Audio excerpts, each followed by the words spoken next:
Hello friends, जय माँ बगला मुखी, जय माता से। देखिए, कल रात को 2-2:30 बज गया था पूजा करते करते। मौसम बना हुआ है, बॉम्बे में भी बादल छाए हुए हैं, बारिश कभी भी ज़ोर से आ सकती है। यहाँ पे भी बारिश का मौसम, रात को बारिश हुई थी बहुत अच्छी। मौसम ठंडा ही है, धूप तो दिख नहीं रही है और पूजा चालू है बहुत अच्छे से। और कल है 3 तारीख। कल याद रखिए, कल शक्तियाँ साक्षात्कार दर्शन देने वाली है, कल और परसों में। और जो मैंने कहा था पैसे हाजिरी का, वो भी होगा, लेकिन कल नहीं होगा। उन्होंने कल दर्शन देंगे, पूर्णिमा की रात को ये काम होने वाला है, क्योंकि कल तो शक्तियाँ साक्षात्कार दर्शन देंगी।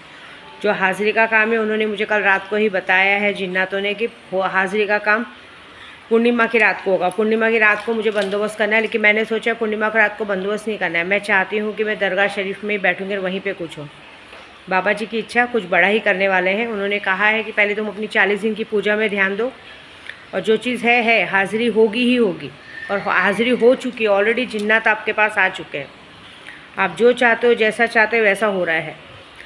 अब लोगों के सामने वो चीज़ करनी है, क्योंकि जो चीज़ की हाज़िरी मुझे चाहिए, वो हाज़िरी से 40 दिन की पूजे में अर्चन आ सकती है। इसके लिए मैं झूठ नहीं बोलूँगी। मैं अपने जिन्नातों की हाज़िर कल करूँगी, लेकिन जो पैसों की हाज़िरी वो सब 40 दिन के बाद, और वो एक सही जगह पे होगी, और वो बाबा जी डिसाइड करेंगे कहाँ होगी।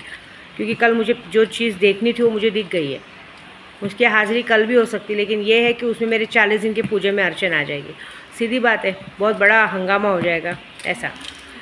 दूसरी बात है, जो लोगों ने भी मेरे से पूजा चालू करा है, मारण मोहन वशीकरण का, किसी किसी का मारण क्रिया का काम हो चुका है। बहुत, मैं मान ही नहीं सकती हो नहीं, क्योंकि यहाँ पे मैंने जो कुछ लोगों पे काम किया, उन लोगों की सबकी हालत ख़राब हो चुकी है। मैं सिर्फ 3 बार मंत्र बोलने से, सामने वाले के सर पे हाथ रख के 3 बार मंत्र बोलती हूँ ना, अगर इंसान बहुत तेज़ बुखार में भी है, 5 मिनट में बुखार शांत हो जाता है, 5 मिनट में रोता बच्चा चुप हो जाता है।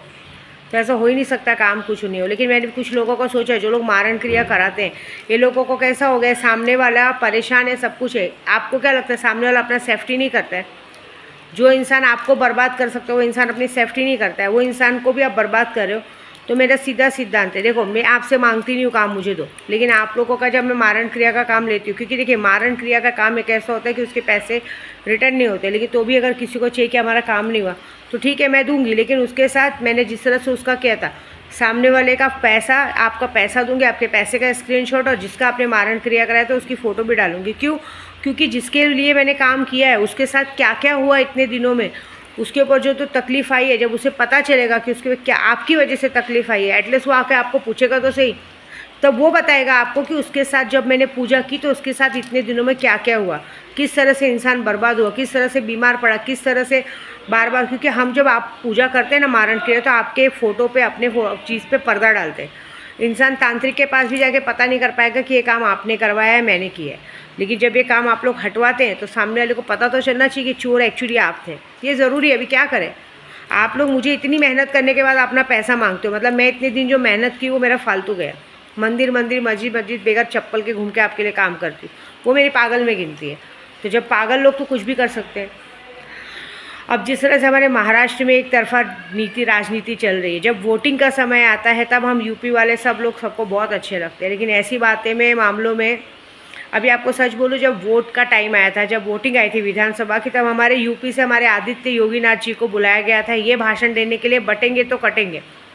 इस बटेंगे कटेंगे मामले पे ही लोगों ने वोट देना शुरू किया था, ठीक है। और आज हम ही को इस तरह से आंख दिखाया जाता है कि ये भाषा बोलो, भाषा बोलो। अभी मटन की बात आती है। अभी देखिए, मुस्लिम लोगों का ईद रोज़ नहीं आता है, साल में एक ही बार ईद आती है और एक ही बार बकरीद आती है। उस टाइम पे उन लोगों को मटन की शॉप बंद करवाई जाती है, ज़बरदस्ती दंगा फसाद किया जाता है। मैं अपने पूरे महाराष्ट्र से पूछूंगी, पूरे महाराष्ट्र से। हाँ, मैं पूरे महाराष्ट्र के हर एक मंदिर में गई हूँ, काड़ोबाई में, सटवाई में, तुलजा भवानी, सब जगह पे, हर जगह पे सब बकरा ले जाके काटते हैं, मटन का भोग लगता है ना, बकरे काटे जाते। तो मैं एक बात बताओ, सबसे ज़्यादा मटन खाता कौन है? चिकन और मटन मच्छी खाते कौन है, ये बताओ।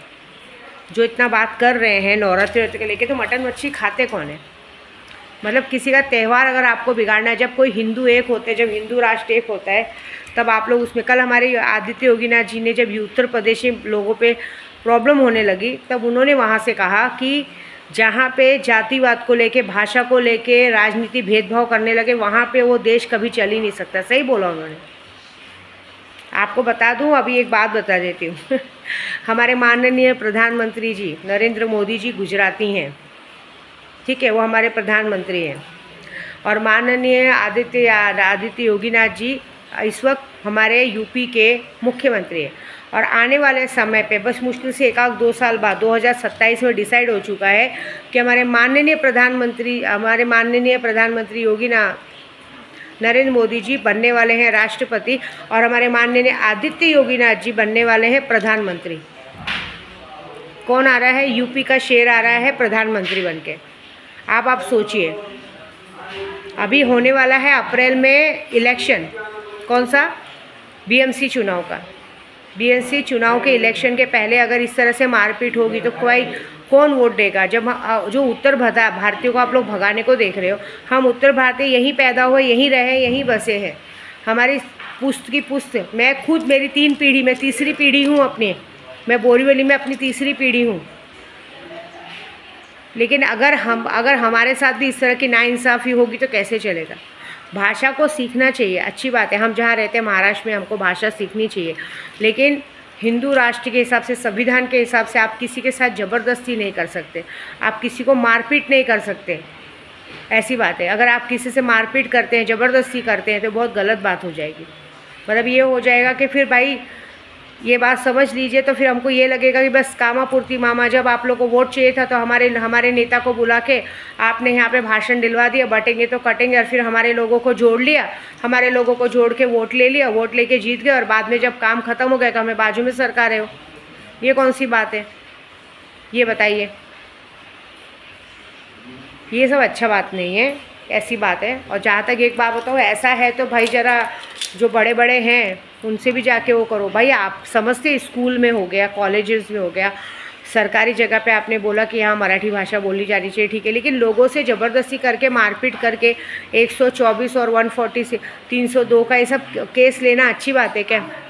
पुलिस कहाँ है? अभी आप सोचिए, ये बात हमारे आदित्य योगीनाथ तक चली गई है कि महाराष्ट्र में इस तरह का काम हो रहा है, और वहाँ से उन्होंने एक्शन मोड पे ले लिया है, और वो ये शिकायत डायरेक्टली हमारे माननीय प्रधानमंत्री तक जाएगा।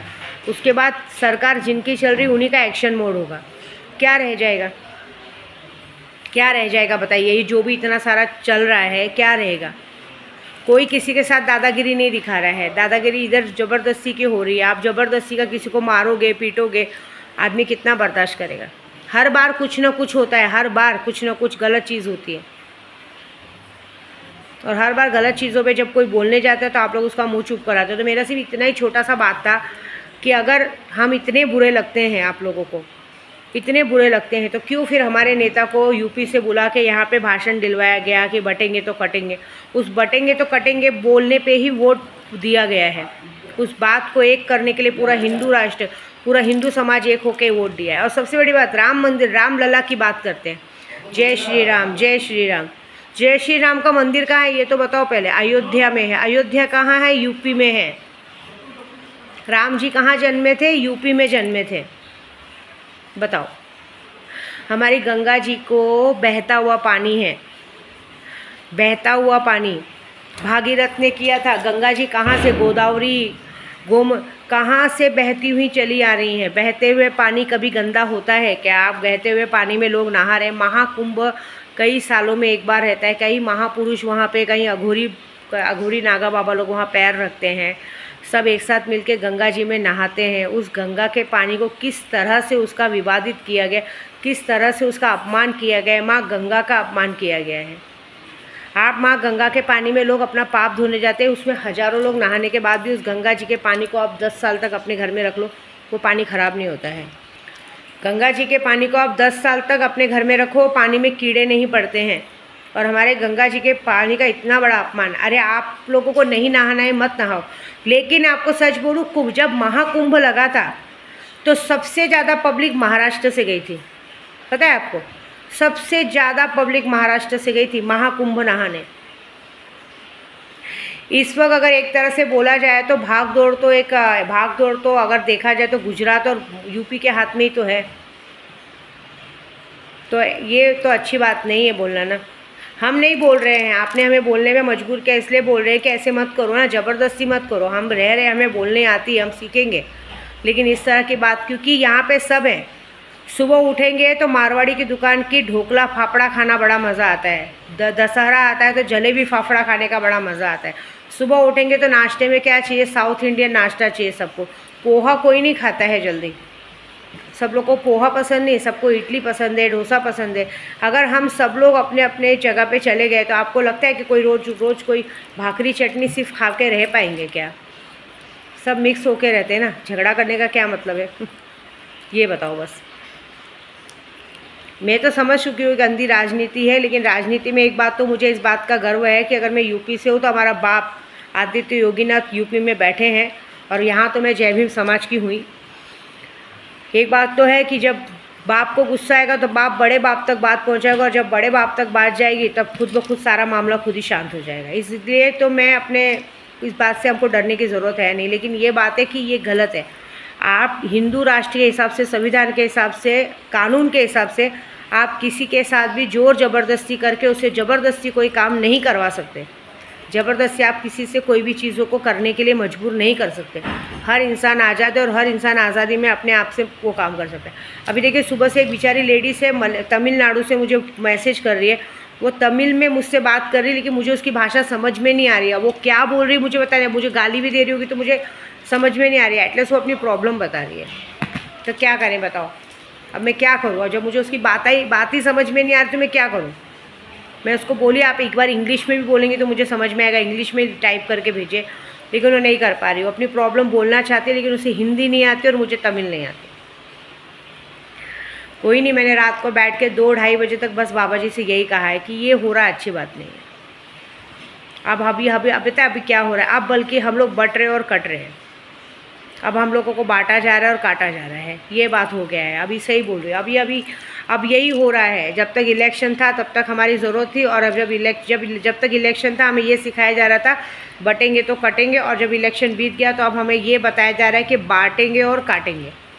ये हो गया हमारे साथ। देखिए क्या होता है आगे। ठीक है, जय माता दी।